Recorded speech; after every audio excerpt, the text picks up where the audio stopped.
Bueno, tenemos de nuevo con nosotros a Patricia Bresanello, que ha estado ya con nosotros y que es una psicóloga que trabaja en la Asociación Española contra el Cáncer. Durante mucho tiempo la Asociación Española contra el Cáncer, que lleva a cabo una tarea extraordinaria, pero siempre era que si la banderita, que si una recaudación al año, etcétera, lo cual está muy bien, porque hay que hacerlo. Pero hay que decir que lo más difícil en una sociedad moderna que destina muchísimos recursos a la medicina, España destina una barbaridad, destina seguramente en exceso, lo que pasa es que los destina no siempre bien. Es que tenemos un sistema sanitario, que en realidad son 17, caóticos, que cuando llega una enfermedad como el cáncer, que afecta a toda la familia, y cuando llega a los cuidados paliativos, que no está muy claro lo que son, mucha gente piensa que es la antesala del doctor Montes, y no es exactamente así. Es decir, no estamos hablando de eutanasia, estamos hablando de cuidados paliativos de una enfermedad que puede durar tiempo y que hay que intentar que la calidad de vida de ese enfermo y de ese entorno familiar que sufre la enfermedad también, que esto hay que insistir en ello. Insisto en ello porque he visto casos de familias que vienen de otras comunidades a Madrid a curarse y que necesitan también esa atención y que en otros sitios no hay, que claro. Bueno, a ver, vamos por partes, si te parece, Patricia. Bueno, en primer lugar, muy buenos días. Buenos días a todos, encantada de estar aquí. Hay un 50% de pacientes de cáncer que tienen una enfermedad avanzada y necesitan cuidados paliativos. Eso significa que hay poca esperanza, que depende mucho alargar el nivel de vida, la calidad de vida. ¿Qué quiere decir? Bueno, yo creo que los cuidados paliativos está definido por la Organización Mundial de la Salud. ¿Y cómo lo define la Organización Mundial de la Salud? Lo define como una intervención activa y global para paliar todas las necesidades de la persona con una enfermedad avanzada. Las necesidades físicas, las necesidades psicológicas, sociales y espirituales, tanto del paciente como de la familia. Es decir, sí que hay una definición. También hay que decir que en España la legislación dictamina que los pacientes tienen derecho a una atención paliativa en la fase final de su enfermedad. Es verdad que hay inequidad. ¿Pero qué es una fase final? Porque eso... Pues sí, a ver, entendemos los cuidados paliativos como aquellos cuidados que se proporcionan cuando se retira el tratamiento activo de la enfermedad. Es decir, cuando hay expectativas razonables de que esa enfermedad no va a responder a un tratamiento activo, ni se va a poder curar, ni se va a poder controlar o cronificar. En ese caso entran en escena los cuidados paliativos, que es una parte de la medicina importantísima y que lo que persigue es la calidad de vida del paciente. Siempre la calidad de vida. Hay que enseñar, acompañar al paciente a hacer frente a su muerte, pero nunca olvidando que estamos vivos, que el paciente hasta que no se produzca el fallecimiento está vivo. ¿Cuánto tiempo pueden llevar? Porque claro, depende de cada caso, etcétera. Pero hemos visto, por ejemplo, niños desahuciados que con medicinas que se están utilizando y tal, salen milagrosamente, otros que no. Hombre. Y es un calvario para la familia. Una naturaleza viva, joven, puede resistir más de lo que cree el médico, ¿no? A ver, no es lo habitual. No es lo habitual que cuando una persona, de la edad que sea, es derivada a cuidados paliativos, haya una vuelta atrás. No es lo habitual. Puede ocurrir, pero no es lo habitual. Es más, cada vez los médicos que trabajan en cuidados paliativos lo que nos comentan es que esa derivación a cuidados paliativos se realiza casi ya al final de la vida. Cuando demasiado al final. Demasiado al final. Cuando una intervención paliativa podría ayudar, porque al final es una intervención sintomática.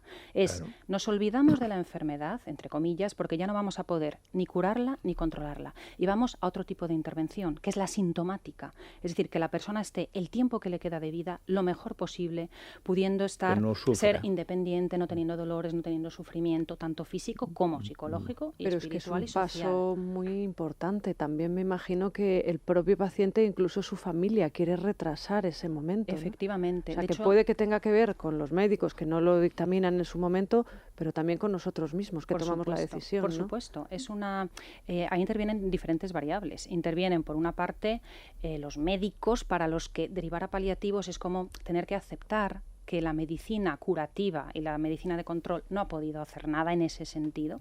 Y por otra parte, la familia y los pacientes que en muchas ocasiones buscan con mucho empeño otro tipo de tratamiento, otro tipo de centro, de ahí a veces que no quieren perder la esperanza. Efectivamente. Y además nos dicen no hay nada que hacer, han tirado la toalla, cuando tenemos que intentar dar otro significado a los cuidados paliativos, que es una intervención adecuada a las necesidades de ese paciente. Bueno, hay que decir que además esto es un derecho que tiene la gente. O sea, porque una gente esté enferma o esté desahuciado, el médico piensa que ya la enfermedad esa no la va a curar, pero queda vida por delante, que esas personas y su entorno están pagando impuestos, están pagando un sistema sanitario que tienen derecho a esos cuidados paliativos, que esto no es un regalo o una casualidad, pero lo cierto es que hay hasta 15 comunidades autónomas que no tienen recursos suficientes para atender a esas 100.000 personas aproximadamente que pueden estar en cuidados paliativos en España.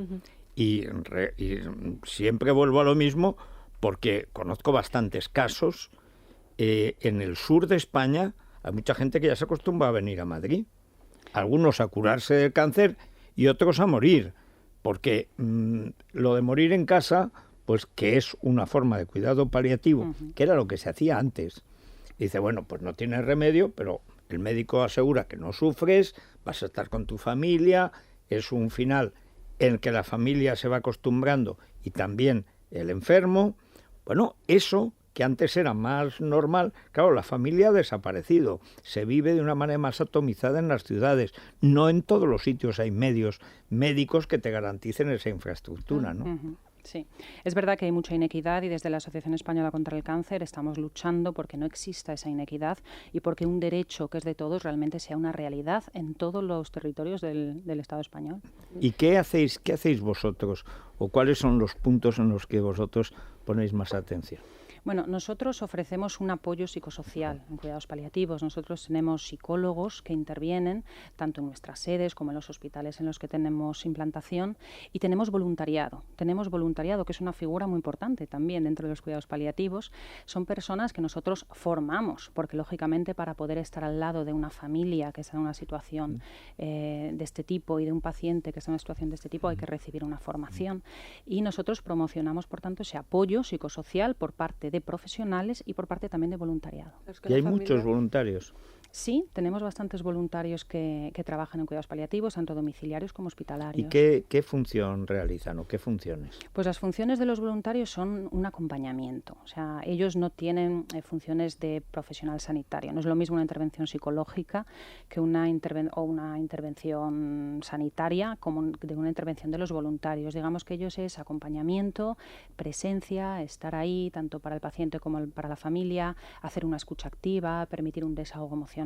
Esas serían básicamente sus funciones. Y dejar que, por ejemplo, tenga la familia un fin de semana, que puedan ir al cine y quedarse con el enfermo. Efectivamente, por supuesto, es una labor importantísima. A veces acompañar al paciente. Evitar el pariente quemado, esos quemados del síndrome apoyo. del cuidador quemado, claro. Efectivamente, en eso muchísimo también. Eso todos nuestros voluntarios, no solamente los que hacen cuidados paliativos, porque es verdad que la familia o el cuidador primario, ¿no?, que es el familiar que pasa más tiempo con el paciente, pues en muchas ocasiones tiene como la necesidad de tenerse que quedar con él 24 horas y eso desgasta muchísimo. Además, los procesos oncológicos son largos, duran muchos meses, claro, y llega un momento en que el familiar no puede más. Y poder tener algún rato, alguna tarde, algún día que su familiar está acompañado por una persona que además es capaz y sabe cómo acompañarle, pues para el familiar, por supuesto, consiste eso, pues le proporciona como una bolsa de oxígeno para poder salir. Es que no pueden más. Y desconectar un poquito de una situación. Acompañado de procesos de culpa también. Hay un problema, claro, sí, encima, claro, si ya se culpan. De lo que sea, de no haber llegado a tiempo, de no haber hecho lo suficiente. Hay un problema que es de carácter ideológico, general. En estos momentos en la sociedad española, que es una vieja sociedad católica, que no vaya a misa, pero que tiene una serie de ideas muy arraigadas, entre ellos las obligaciones de la familia. Por un lado existe la doctrina de la Iglesia, que hay que decir, ir a cualquier precio, que la doctrina oficial de la Iglesia es ir contra lo que llaman el encarnizamiento terapéutico. Un enfermo no puede ser un banco de entrenamiento de médicos de ninguna de las maneras. O sea, si un enfermo no tiene expectativa de vida, si un enfermo no va a vivir, no tiene expectativas de curación, mejor dicho, como va a vivir, no se puede encarnizar el médico probando y haciéndole concebir a la familia esperanzas. Esto es la doctrina oficial de la Iglesia que mucha gente es que desconoce, es que piensa, no, hay que aguantar hasta el último día esperando el milagro. No es verdad. Y luego, por otra parte, los de la eutanasia no activa, express. O sea, que es que te pasaportan, entras en urgencias y adiós, doctor Montes. Bueno, entonces, en la opinión pública hay una gran, digamos, confusión al respecto. Primero, porque los creyentes no se saben la doctrina de la Iglesia. Yo creo que ni los curas. Pero bien. Pero luego también porque temen lo contrario.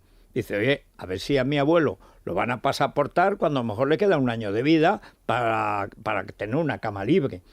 Y entre esos dos temores fluctúa la opinión, ¿no? Uh-huh. Sí, a ver, es probable que efectivamente esto sea así, ¿no? Probablemente también por falta de conocimiento. A ver, nosotros que trabajamos en el tema, que trabajamos en esta realidad, realmente no es así. O sea, el encarnizamiento terapéutico es muy excepcional. O sea, los médicos saben perfectamente cuál es el objetivo terapéutico en cada paciente, intentan buscar siempre lo mejor para cada paciente y además muchas veces las decisiones son tomadas conjuntamente con el paciente y con la familia. Hay que decir que en cuidados paliativos eso es lo ideal, ¿no? También es verdad lo que he dicho antes, que muchas veces se retrasa la derivación a cuidados paliativos, pero eso no tiene por qué verse como encarnizamiento terapéutico. No, yo he querido decir que sobre todo que la Iglesia ya ha entendido eso, que no hay que estar hasta el último minuto intentándolo aunque no haya. No es verdad que esa sea la doctrina. Es que hay gente que cree, no, es que somos creyentes, no, que es que el Papa no que no sé qué dirá, sino hace años que eso se planteó como una doctrina, que no hay por qué insistir. Y es verdad que los médicos y la gente normal no lo hace, pero hay mucha gente que sufre horrores culpabilizándose. Debería yo intentar hacer algo, este médico dice que, pero a lo mejor... Sí, ¿no? Es verdad que la culpa es una de las emociones que aparece a lo largo de un proceso oncológico, en los procesos terminales también, y siempre, quizá más en la familia que en el paciente, ¿no? Aparece la idea de ¿y si hubiéramos intentado otra cosa? ¿Y si nos hubiéramos ido a otro hospital? ¿Y si nos hubiéramos ido a otro país? ¿Y sí, ¿no? Sí. Cuando realmente los protocolos son los que son y cuando claramente la evidencia clínica demuestra que no hay posibilidades de curación ni de control de esa enfermedad, pues no la hay ni aquí ni la hay en otro país. Bueno, sí, es que hay además el curso que cree que en Houston hay arreglo. Difícilmente van a encontrar una medicina mejor y más contra el cáncer que en España. Pero bueno, el gran problema, y eso es problema de difícil solución de los psicólogos, supongo que es el gran reto, es atender ese momento en el que hay que tratar con lo que no tiene remedio. Cosa difícil. A ver, el momento de la derivación a cuidados paliativos es un momento muy, muy difícil a nivel emocional. Lo debe hacer además un experto, ¿verdad? El médico generalmente es el oncólogo o el médico de referencia que haya tratado al paciente.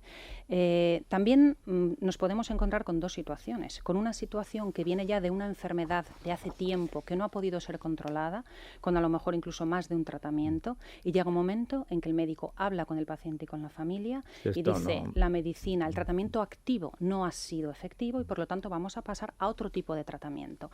El médico, ¿cómo debe transmitirlo? Como una continuidad en el cuidado médico. Es decir, la medicina no dice hasta aquí, en absoluto. La medicina está al lado del paciente hasta el momento del fallecimiento. Lo que vamos a hacer es cambiar el objetivo terapéutico y cambiar el tipo de tratamiento. Pasamos de intentar curar o intentar controlar a cuidar al paciente. Es decir, desplazamos el foco de la enfermedad al paciente. Ahora nos interesa que el paciente esté lo mejor posible y el tratamiento pasa a ser sintomático. Cuando venimos ya de una enfermedad larga, de un proceso ya importante de desgaste físico y emocional para el paciente y para la familia, siempre va a ser un momento difícil, pero probablemente se encaje mejor que cuando esa situación se plantea ya en el momento del diagnóstico. Claro. Es decir, después de un proceso de pruebas diagnósticas, cuando ya se encuentra una enfermedad muy avanzada y que ya se ve en ese momento que no hay posibilidades ni de curar ni de controlar y directamente se pasa a paliativos. ¿Y los médicos españoles están preparados para explicarlo? En su mayoría, sí. Hay excepciones. Lo malo es que esas excepciones son tan perjudiciales, hacen tanto daño, pues escuchan más, que deberían poderse evitar. Pero en general los médicos, por supuesto, desde luego nuestra experiencia nos dice que tienen esa humanidad y esa capacidad de poder transmitir este tipo de información de la manera más adecuada. Bueno, pues si no, a la Asociación Española contra el Cáncer, cualquier duda, cualquier necesidad, pues preguntar si son los que más saben. Y además tiene la gente más preparada, o sea que preguntar, sí, preguntar no es ofender. Y además, la angustia que no es todo, pero se palía, hablando con gente que sabe, automáticamente por el mero hecho de hablar ya es muy, muy importante. Bueno, Patricia, muchas gracias. Nada, por estar muchísimas con gracias a nosotros. vosotros, encantada. Bueno, viene Clara Sí, Villalón. con ese bacalao con crema de guisantes y recomendación para los que no tengan un seguro, que sepan que ahora, gracias a Egon, se van a ahorrar unos euritos en esa contratación del seguro de vida. 900-177-177 es el número al que hay que llamar. 900-177-177. Bueno, bacalao con crema de guisantes.